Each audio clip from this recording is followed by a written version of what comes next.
मयूरी जी Chauhan, Indira Nagar 1 primary school. नमस्कार बच्चों, आज हम कक्षा 7 में हिंदी विषय में इकाई 6 डॉक्टर विक्रम साराभाई के बारे में जानकारी प्राप्त करेंगे। हमारे जीवन को सुविधापूर्ण बनाने में वैज्ञानिकों का प्रमुख योगदान रहा है। प्रस्तुत इकाई हमें विक्रम साराभाई जैसे अद्भुत व्यक्तित्व से परिचित कराती है, जिन्होंने विज्ञान, प्रौद्योगिकी, शिक्षा, उद्योग, वाणिज्य, व्यवसाय, प्रबंध आदि अनेक क्षेत्रों में देश की प्रगति के लिए उल्लेखनीय कार्य किया।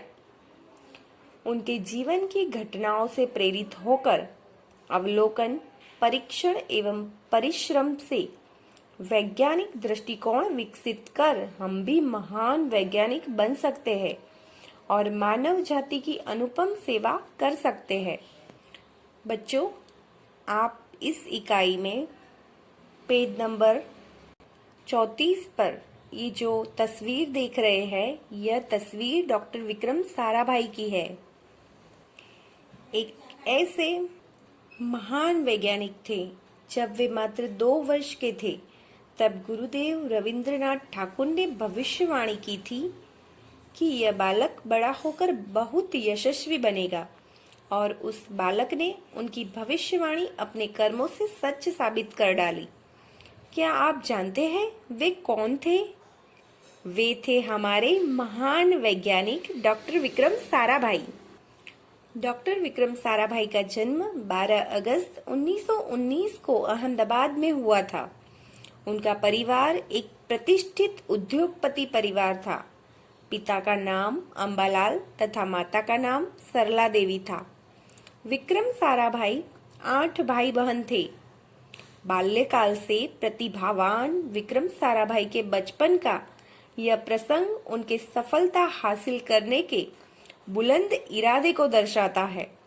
जब वह 5-6 साल के थे तो अपने परिवार के साथ शिमला गए। शिमला में उनके पिताश्री अंबालाल के नाम ढेरों चिट्ठियां आती थी। यह देखकर बालक विक्रम के मन में भी इच्छा हुई कि उनके नाम भी खूब सारे पत्र आए। इसीलिए कई लिफाफों पर अपना नाम तथा पता लिखा और डाकघर में डाल दिए। फिर क्या था, उनके नाम पर ढेरों चिट्ठियां आने लगी। पिता ने देखा तो उनके मन में बालक विक्रम से इस काम के पीछे के उद्देश्य को जानने की इच्छा हुई। असलियत मालूम होने पर उन्हें हंसी आई, लेकिन सफलता पाने की इच्छा जानकर अच्छा भी लगा। जब वह 8 साल के थे तो साइकिल पर विभिन्न कलाबाजियां करते और लोगों को अचंभित कर देते। अचंभित होना यानी आश्चर्यचकित होना। उन्हें साहसिक कारनामे प्रिय थे। गणित तथा भौतिकी के प्रति उनकी गहरी दिलचस्पी थी। उन्होंने मैट्रिक की परीक्षा सन 1934 में पास की। सन 1934-37 में गुजरात कॉलेज अहमदाबाद से इंटर की पढ़ाई की। सन 1937 में इंग्लैंड चले गए। सन 1940 में कैम्ब्रिज से गणित एवं भौतिकी में बीएससी की परीक्षा में सफलता प्राप्त की। तत्पश्चात द्वितीय विश्व युद्ध के शुरू होते ही विक्रम साराभाई भारत लौट आए। भारत में उन्होंने सर सीवी रामन तथा डॉक्टर होमी भाभा का सानिध्य मिला। वहां राष्ट्रीय स्वतंत्रता आंदोलन से बड़े प्रभावित हुए। सन 1942 में वह मृणालिनी स्वामीनाथन के साथ विवाह सूत्र में बंधे, यानी कि उनसे शादी की। उन्होंने अंतरिक्ष की गहराइयों से आने वाले रहस्यमयी कॉस्मिक किरणों पर अनुसंधान करके कैम्ब्रिज विश्वविद्यालय से सन 1947 में पीएचडी की उपाधि हासिल की। अंतरिक्ष यानी अवकाश, ब्रह्मांड तथा सौर मंडल के कई जटिल प्रश्नों का प्रायोगिक हल निकालने का श्रेय डॉक्टर विक्रम साराभाई को प्राप्त है। यह उनका ही सुझाव था कि कॉस्मिक किरणों पर प्रयोग के लिए हिमालय की ऊंची चोटियां सर्वाधिक उपयुक्त एवं अनुकूल होगी। इसलिए भारत सरकार ने गुलमर्ग में वैज्ञानिक उपकरणों से लैस एक प्रयोगशाला स्थापित की। डॉक्टर विक्रम साराभाई ने निजी प्रयासों से सन 1947 में भौतिक अनुसंधान प्रयोगशाला अहमदाबाद में स्थापित हुई, जिससे वह आजन्म संबंध रहे। साथ ही उन्होंने देश में वस्त्र उद्योग की तकनीकी समस्याओं के हल निकालने के उद्देश्य से अहमदाबाद में ही टेक्सटाइल इंडस्ट्रीज रिसर्च एसोसिएशन की आधारशिला रखी। भौतिक अनुसंधान प्रयोगशाला डॉक्टर विक्रम साराभाई परमाणु शक्ति, अंतरिक्ष विकिरण, सूर्य, ग्रह, तारा, प्लाज्मा, भौतिकी और खगोल पर वह कार्य करते रहे।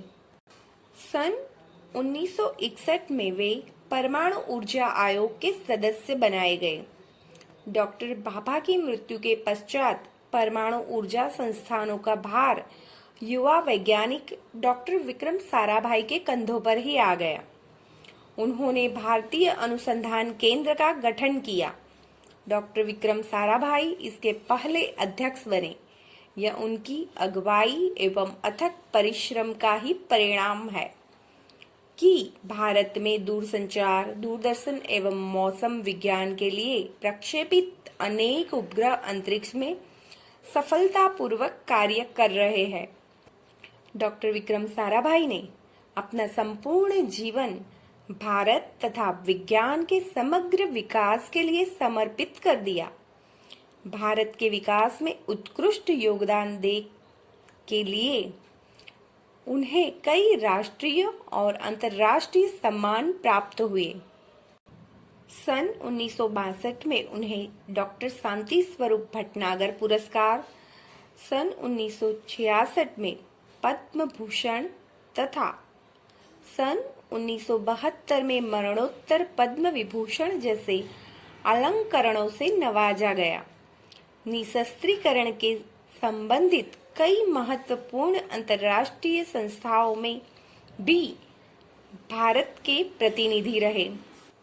डॉक्टर विक्रम साराभाई सन 1966 में international council of scientific union के सदस्य रहे। सन 1968 में संयुक्त राष्ट्र संघ में यूनेस्को के विज्ञान विभाग के अध्यक्ष बने। उन्हें इंडियन जियोलॉजिकल यूनियन का प्रमुख बनाया गया। डॉक्टर विक्रम साराभाई सन 1970 में वियना शांति अंतर्राष्ट्रीय अणु मंच के 14वीं परिषद के प्रमुख बने। सन 1971 में संयुक्त राष्ट्र संघ परिषद के उपाध्यक्ष एवं बाद में विज्ञान विभाग के अध्यक्ष बनाए गए। वह केवल उच्च कोटि के वैज्ञानिक ही नहीं थे, बल्कि व्यवस्थाओं के बावजूद कला, शिक्षा एवं समाज के लिए पर्याप्त समय निकाल लेते थे। उनके ही प्रयासों से अहमदाबाद में लोक विज्ञान केंद्र एवं नेहरू विकास संस्थान की स्थापना हुई। यहाँ वह जन सामान्य की विज्ञान के प्रति रुचि जागृत करने के लिए कार्य करते रहे। वह 21 दिसंबर सन 1971 की काली तारीख थी। डॉक्टर विक्रम साराभाई को त्रिवेंद्रम के लॉन्चिंग स्टेशन थुम्बा में कार्य निरीक्षण के लिए भेजा गया था। वहां वह एक होटल में ठहरे हुए थे। यहाँ हृदय की गति रुकने से उनकी मृत्यु हो गई। उनके निधन से विज्ञान में नित्य नए आयामों को जोड़ने वाला एक जीवन चक्र सदा के लिए रुक गया। ऐसी महान प्रतिभा को सत्य सत्य नमन। हमारे देश के महान वैज्ञानिक डॉक्टर विक्रम साराभाई के बारे में जानकारी प्राप्त करके आपको बहुत ही मजा आया होगा। ऐसे ही किसी नेक्स्ट वीडियो में हम सब आपसे फिर से मिलेंगे। तब तक के लिए बाय बाय।